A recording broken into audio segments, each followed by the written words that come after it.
মাঝে মাঝে নিজেকে একটু একা করে ফেলতে হবে, কারণ আমরা ব্যস্ততার মাঝে নিজেকে নিয়ে কথা বলা বা নিজের সাথে কথা বলার সময় পাই না সব সময়। তাই নিজেকে একটু মাঝে মাঝে ব্যস্ততা থেকে একা করে ফেললে এই একাকিত্বটা কিন্তু খারাপ না, এই ধরনের একাকিত্ব আমাদের জন্য ভালো।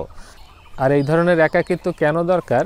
এই ধরনের একাকিত্ব আমাদের জন্য খুব দরকার নিজের সাথে নিজে কথা বলার জন্য, যেটাকে বলা হয় সেলফ টক। নিজের সাথে নিজে কথা বলা। আমরা সারাদিন ব্যস্ত থাকি বিভিন্ন বিষয় নিয়ে, কিন্তু নিজের সাথে নিজে সবসময় কথা বলার সুযোগ পাই না।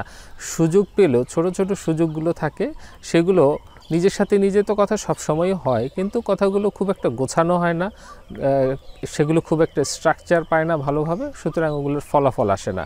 সবসময় আমরা টুকরো টুকরো কিছু কথা বলি, কিন্তু নিজের সাথে নিজে কথা বলা, নিজের ডিসিশন নেওয়া, নিজের সেলফ রিফ্লেকশন করা, নিজের দিকে তাকানো, নিজের প্ল্যান পরিকল্পনাগুলো ঠিকমতো করা, এবং এই যে নিজে ঠিক পথে যাচ্ছি কি না, কোথায় যাচ্ছি, এগুলো নিয়ে একটু ভাবা দরকার। কারণ আজকাল একটা বিষয় খুব প্রবলেমেটিক হয়ে দাঁড়িয়েছে, সেটাকে বলা হচ্ছে shiny object syndrome. Shiny object মানে খুব চকচকে বস্তু, তাই না? মানে খুব আকর্ষণীয় কিছু একটা। শাইনি অবজেক্ট সিনড্রোম মানে কোনো কিছু আকর্ষণীয় দেখলে, কোনো কিছু ভালো কিছু দেখলে আমাদের ওইটার প্রতি একটা আকর্ষণ জাগে, ওইটা ওই রকম হইতে ইচ্ছা করে, ওই জিনিসটা পাইতে ইচ্ছা করে। এখানে অবজেক্ট বলতে শুধু বস্তু না, অবজেক্ট বলতে আমাদের কোনো অন্য কোনো, ধরেন কেউ একজন ফ্রিল্যান্সিং করে কোটি টাকা দামের বাড়ি বানালো, সেইটা তখন হইতে ইচ্ছা করে, মনে হচ্ছে আমিও ফ্রিল্যান্সার হয়ে কোটি টাকা দামের বাড়ি বানাই। কেউ একজন বিসিএস ক্যাডার হয়ে খুব নাম কামাচ্ছে, সবাই তার কথা বলতেছে, এই যে শাইনি অবজেক্ট।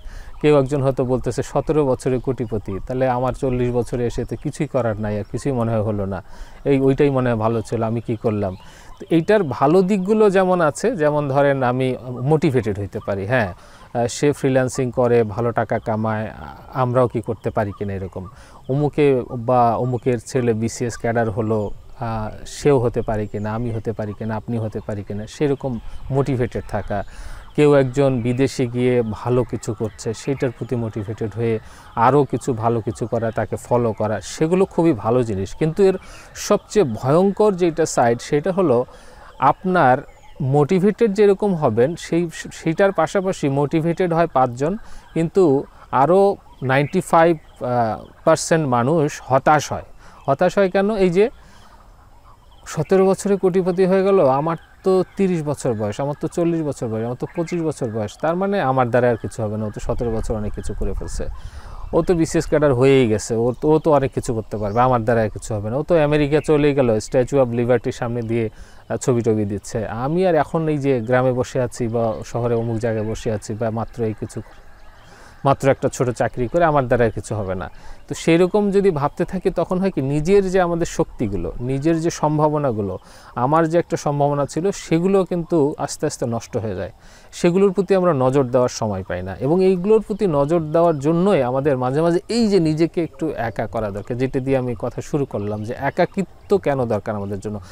একাকিত্ব জিনিসটা তো এমনিতে মানে ভালো মনে হয় না, কারণ একা মানুষ থাকতে পারে না, স্বাভাবিক, একাকিত্ব মানুষকে অনেক কষ্ট দেয়। কিন্তু এইরকম একাকিত্ব দরকার যেইটা আমাকে একটু আলাদা করে, একটু নিজেকে 5 মিনিট 10 মিনিট আধা ঘন্টা হলেও সময় দেয়। এই সময়টা নিয়ে আমি চিন্তা করি যে আমি কি করতে চাই, আমি কি করতে পারি, আমি কি করতে পারবো, এবং পরবর্তীতে এই যে শাইনি অবজেক্ট সিনড্রোম, এটার পিছনে যাতে আমরা সবসময় না দৌড়াই, এইটার পিছনে না দৌড়িয়ে নিজের সাথে নিজে কথা বলে সেলফ টক করার মাধ্যমে, নিজের সাথে নিজে আলোচনা করার মাধ্যমে আমরা আমাদের জিনিসগুলো যাতে ঠিক করতে পারি। সবচেয়ে বড় উপকার হবে যদি আমরা আমাদের সম্ভাবনা, আমাদের পজিটিভ সাইডগুলোকে লিখে ফেলতে পারি, যে আমার কি কি সম্ভাবনা আছে, আমার রোড ম্যাপটা কীরকম হবে, যে আমি কি কি করতে পারি।